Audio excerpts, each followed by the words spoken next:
Fala galera, esse é o canal Show das Exatas e vamos dar prosseguimento à nossa playlist sobre circuitos elétricos 1. Iremos dar início à nossa aula 2, a aula sobre leis básicas. Nossa aula vai ser dividida nos seguintes tópicos: introdução, lei de Ohm, nós, ramos e laços, leis de Kirchhoff, resistores em série e divisão de tensão, resistores em paralelo e divisão de corrente, conversão ΔY, conhecida como triângulo estrela, conversão Y-delta, conhecido como estrela triângulo. Então vamos para a nossa aula 2.1, que é a introdução e lei de Ohm.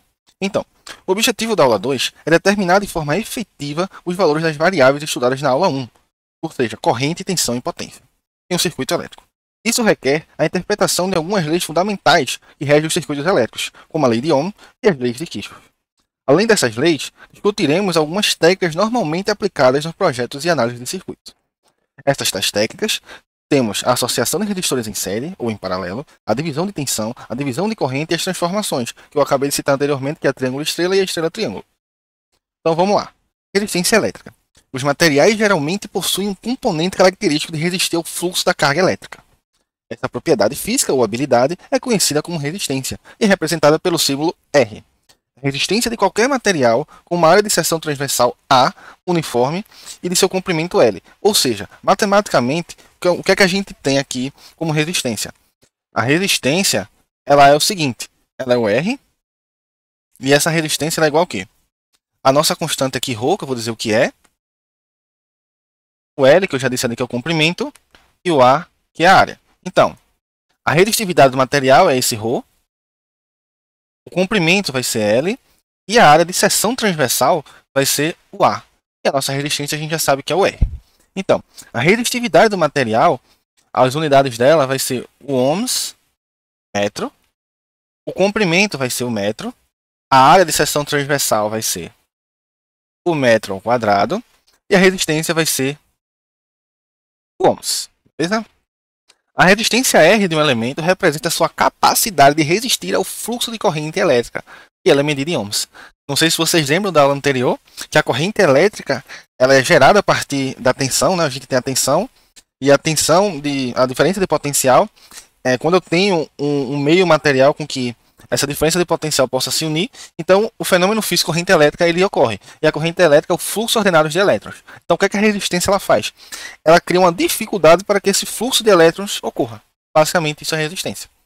Okay? Então, resistor. O elemento de circuito usado para modelar o comportamento da resistência à corrente de um material é o resistor. O resistor é um componente eletrônico que tem a função de limitar a quantidade de corrente que passa por um circuito. Acabei de explicar. Ele oferece resistência ao fluxo de elétrons, ajudando a proteger outros componentes e a controlar a energia do circuito. Aqui temos a imagem de alguns resistores. Perceba que aqui eles têm várias cores e tem várias faixazinhas aqui de cor. Mais na frente eu vou explicar o que é. Aqui, cada uma dessas faixas ela é representada por um número. E aí, eu tenho resistores de 4 faixas e eu tenho resistores de 5 faixas. Qual a diferença entre o resistor de 4 faixas e o de 5? O de 5 faixas ele é mais preciso, ok? E aí, vamos lá. Um de 4 faixas. A primeira faixa, aqui, o preto representa o algarismo 0, o marrom 1 e por aí vai.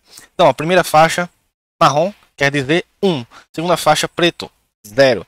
Terceira faixa, vermelho. No caso aqui, esse aqui é um de 4 faixas. Então, ele vai para o multiplicador decimal. Ele não tem a terceira faixa. Quem tem a terceira faixa é o de 5 faixas. Então vamos para isso. A primeira faixa, que é a marrom, é 1. A segunda faixa, que é a preta, representa 0. A terceira faixa é o multiplicador decimal. Então o multiplicador decimal dele é o vermelho. O vermelho ele equivale a 100. Então aqui eu tenho 1, 10, tenho 10 vezes 100. Então aqui esse nosso resistor ele é 10 vezes 100. 10 vezes 100 é a mesma coisa de 1 vezes 10 a terceira, que é igual a 1 kΩ, ok? E aqui a nossa última faixa, que é essa douradinha aqui, é a tolerância. A tolerância dele aqui, é 5% para mais ou para menos do valor de resistência. Beleza? O de 5 faixas, aqui eu tenho o vermelho na primeira faixa, que é 2. Na segunda faixa eu tenho o verde, que é 5. Então, eu tenho 2, eu tenho 5. A terceira faixa, o amarelo, 4. 4. A quarta faixa dele aqui, vai ser o multiplicador decimal. O multiplicador decimal dele é o preto. O preto é 1. 254 vezes 1. E a última faixa aqui, que é a marrom, a tolerância dele é mais ou menos 1. Então é Esse resistor aqui é um resistor de 254 ohms e a tolerância dele é mais ou menos 1%. Veja que ele é bem mais preciso do que aquele que a gente apresentou aqui em cima de apenas 4 faixas, ok? Vamos dar prosseguimento. Lei de Ohm. A lei de Ohm afirma que a tensão V em um resistor é diretamente proporcional à corrente I através dele. Matematicamente, a lei de Ohm ela é expressa da seguinte maneira: V igual a RI.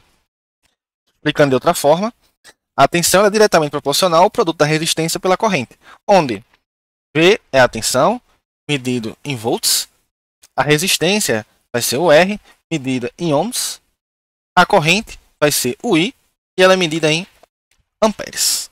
Ok? Para aplicar a lei de Ohm, conforme declarado na equação, devemos prestar atenção ao sentido da corrente e à polaridade da tensão, que tende a estar de acordo com a convenção de sinal passivo. A gente estudou na aula passada a convenção de sinal passivo, mas vamos dar uma lembradinha agora. A convenção de sinal passivo. Se a corrente ela flui de um potencial mais alto para um mais baixo, então a lei de Ohm ela vai ser V igual a RI. Ou seja, eu tenho aqui um elemento, isso aqui é a representação do resistor, e aqui eu tenho a corrente I entrando no terminal pela parte positiva e saindo na parte negativa. Então, a conversão de sinal passiva ela foi obedecida. Então, V é igual a RI. Agora, se a corrente ela flui de um potencial mais baixo, aqui o menos, mais baixo, para um potencial mais alto, então a lei de Ohm vai ficar V igual a menos RI. Ok? Vamos passando. Curto-circuito e circuito aberto. Curto-circuito é um elemento de circuito com resistência que se aproxima de zero. Eu acho que você já deve ter visto em algum noticiário da televisão, casa pegou fogo, deu pane elétrica, deu um curto-circuito e a casa pegou fogo. Você vai entender o que esse fenômeno é, de fato. Matematicamente, o que é essa parte aqui? Curto-circuito é um elemento de circuito com resistência que se aproxima de zero. Matematicamente, a gente tem que V é igual a RI e ele diz que a resistência se aproxima de zero. Então, V é igual a, vou botar aqui, 0 mais o número bem pequenininho, vezes I.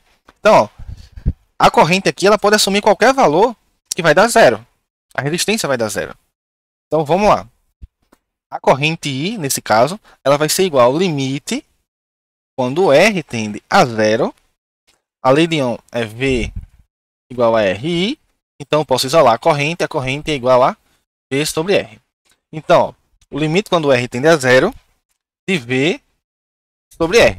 Se você já estudou isso aí no cálculo, você sabe que se eu tenho uma coisa muito pequena dividindo uma coisa grande, o comportamento dessa função tende ao infinito. Logo, quando eu tenho um curto-circuito, a resistência ela tende a zero e a corrente ela tende ao infinito. Por isso que ocorre o aquecimento. Que aquecimento? A corrente ela flui infinitamente. Tem uma área de seção transversal aqui, que a gente conhece como fio. E aí, a resistência desse fio ela vai para zero, então a corrente flui. Sendo que o fio ele tem um limite. Ele tem um limite de corrente que consegue fluir através dele. De tal forma que aí, esse fio vai superaquecer e vai pegar fogo. E aí, quando pega fogo, acontece aqueles incêndios que você vê aí na televisão. O que é um circuito aberto? Um circuito aberto é um elemento de circuito com resistência que se aproxima do infinito. É o caso oposto de um curto-circuito. Matematicamente, o que a gente tem? A gente tem que a corrente I ela vai ser igual ao limite quando a resistência tende ao infinito de V sobre R. Se eu tenho uma coisa muito pequena sendo dividida por uma coisa muito grande, isso do cálculo a gente sabe que é igual a zero. Logo, o circuito aberto é quando eu tenho uma resistência infinita e a corrente não consegue passar por ela. Logo, a corrente ela é zero. Ok? Aqui está aqui 2 exemplos.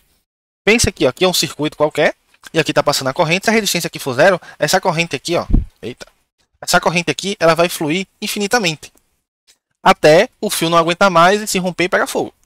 Aqui nesse caso, quando eu tenho uma resistência dentro da infinita, é como se eu tivesse um circuito aberto, ou seja, a corrente ela não vai fluir porque não tem o meio material com que ela consiga fluir.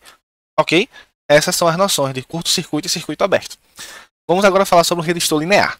Devemos destacar que nem todos os resistores obedecem à lei de Ohm. E o que obedece é conhecido como resistor linear.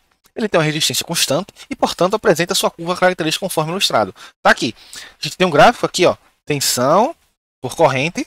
A gente sabe que a lei de Ohm estabelece que a tensão é diretamente proporcional ao produto da resistência pela corrente. E aqui eu tenho o gráfico VI, ou seja, tensão por corrente. E a inclinação aqui de um resistor linear ela é uma reta, é uma função afim. Agora vamos para um resistor não linear. O resistor não linear não obedece à lei de Ohm e sua resistência varia com a corrente. Aí você veja aqui que não é mais uma função linear. Veja que ela já é uma função que possui uma curva característica aqui, ok? Vamos lá, condutância. A condutância é a capacidade do elemento conduzir corrente elétrica. Ela é medida em mHo ou em Siemens. Basicamente, a condutância é o oposto da resistência. Se a resistência é a dificuldade da corrente fluir por um elemento, a condutância é a facilidade com que a corrente flui por um elemento.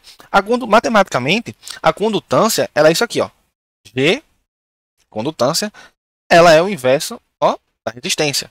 Ou eu posso escrever isso aqui, ó. A gente tem a lei de Ohm, que é V igual a RI. A gente sabe que R é igual a V sobre I. Logo, se a condutância é a inversa da resistência, então eu posso escrever aqui ó, como sendo I sobre V, o inverso. Ok?